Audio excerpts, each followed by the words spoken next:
Ayo masuk rumah. Bentar ya, mau beli seblak dulu. Oh ya udah, aku masuk duluan. Iya, iya.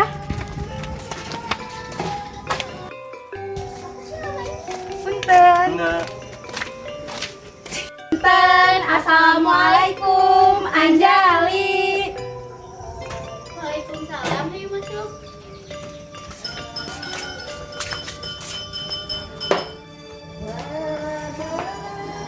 Bora Depi habis dari mana? Kita beli seblak. Oh ya udah, sini duduk.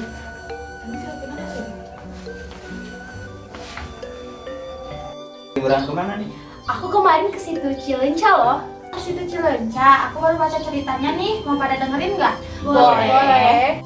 Jadi gini ceritanya, sebelum menjadi danau, situ Cileunca merupakan hutan belantara. Kemudian datang seorang Belanda menguasai wilayah Jawa Barat, khususnya daerah Pangalengan di desa Wanasari. Belanda melihat Pangalengan sebagai wilayah dingin dengan potensi tanah subur untuk ditanami kopi dan teh. Namun di sana tidak ada listrik. Konon Kuhlon si pemilik wilayah Pangalengan, sebagai info settingan mungkin ya. Orang Belanda zaman penjajahan jumlahnya tidak sebanyak pribumi sih, makanya satu orang Belanda bisa memiliki tanah ribuan hektar. Termasuk Depok kan dulunya milik pribadi seorang Belanda. Nah, si Kuhlon memutar otak gimana caranya supaya Pangalengan bisa menikmati kehidupan dengan adanya listrik. Dia pun membabat semua kampung Wanasari dan Pulau Sari. Kemudian membendung sungai Cileunca. Proses pembuatan situ Cileunca membutuhkan waktu sekitar 7 tahunan, berkisaran antara 1919 sampai dengan 1926. Menurut mitos yang berkembang secara turun-menurun, proses pembangunan situ Cileunca tidak menggunakan alat berat. Ya kayak harus ada alat berat pada zaman itu. Tidak juga menggunakan cangkul, namun menggunakan halu. Ada yang tahu halu itu apa? Enggak. Halu adalah alat untuk menumbuk padi dan biasa menggunakan kayu paling keras dan kuat sekali. Kalau memasuki wilayah mitos, kadang susah diterima dengan akal sehat. Bagaimana bisa situ Cileunca seluas itu? Ada yang bilang 1.400 hektar dan ada juga sumber lain bilang 390 hektar yang dibagi menjadi dua situ.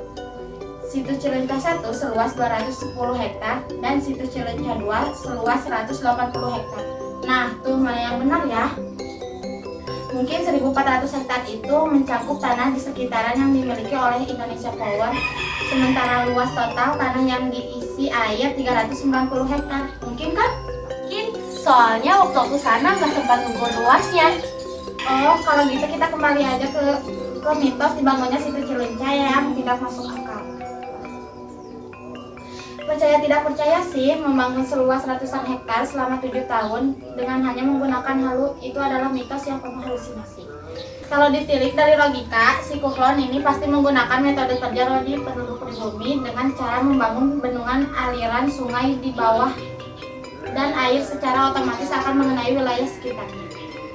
Ini sih logikanya secara sederhana. Coba aja kalian bendung solokan kecil dan tanah sekitar secara otomatis akan terendam. Begitu juga konsep sederhana membendung sungai Cileunca. Menurut saya loh, kalau kalian percaya mitos tanpa adanya bukti otentik, bukti tertulis, foto ataupun artefak, ya terserah kalian. Namanya juga memang cerita. Ada juga mitos soal situ Cileunca. Hantu dan penampakan situ Cileunca sudah menjadi hal lumrah, sebuah tempat memiliki cerita mitos tersendiri, termasuk mitos soal situ Cileunca. Yang konon kabar ada 3 cerita mitos hantu lokal Sunda, yaitu Lulun Samak, Siluman Dongko, dan Siluman Wayang. Lulun Samak merupakan mitos hantu yang hampir ada di semua tanah Sunda. Jenis hantu ini konon muncul selalu siang hari dan sudah dipastikan SOP hantu ini selalu berada di dekat air, khususnya situ, danau, curug, dan sungai. Karena setelah terpancing oleh hantu ini, tinggal digulung lalu dibawa ke dasar air yang dalam. Kemudian, metong tenggelam. Konsep hantu ini sederhana, yaitu membuka samak alias tikar di sisi sungai, curug, danau, atau situ.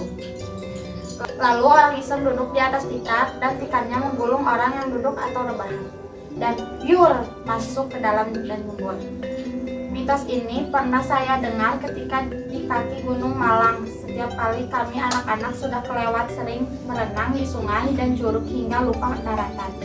Sampai suatu waktu ada anak mati tenggelam di curug, dan kemudian disambungkan dengan mitos bahwa sang anak dibawa hantu Lulun Samak.